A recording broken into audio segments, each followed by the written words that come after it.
તો વાત કરીએ અમદાવાદની, તો હાઈવે પરની હોટેલના લાયસન્સ રદ કરવામાં આવ્યા છે, ત્યારે સ્વચ્છતાના નામે આ લાયસન્સ રદ કર્યા છે.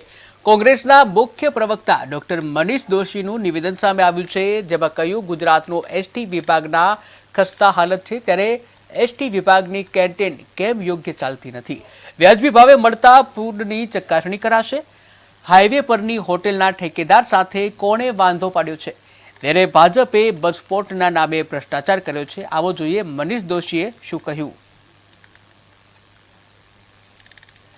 તો કોંગ્રેસના મુખ્ય પ્રવક્તા ડોક્ટર મનીષ દોશીએ ભાજપ પર આકરા પ્રહારો કર્યા છે, જ્યાં સ્વચ્છતાના નામે હોટેલના લાયસન્સ રદ કરવા મામલે આક્ષેપ કરવામાં આવ્યા છે. ત્યારે ઉલ્લેખનીય છે કે હાઈવે પરની હોટેલના લાયસન્સ સરકાર દ્વારા રદ કરવામાં આવ્યા છે. સ્વચ્છતાના નામે આ લાયસન્સ રદ કર્યા છે. ત્યારે કોંગ્રેસના મુખ્ય પ્રવક્તા ડોક્ટર મનીષ દોશીનું નિવેદન સામે આવ્યું છે.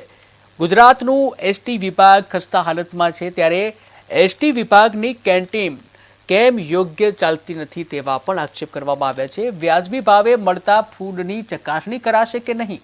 હાઈવે પરની હોટેલના ઠેકેદારો સાથે આખરે કોને વાંધો પડ્યો છે જેવા અનેક પ્રશ્નો ઉઠાવ્યા છે. આ સાથે જ ભાજપે બસપોર્ટના નામે ભ્રષ્ટાચાર કર્યો છે તેવા આક્ષેપ કોંગ્રેસના મુખ્ય પ્રવક્તા મનીષ દોશી દ્વારા કરવામાં આવ્યા છે.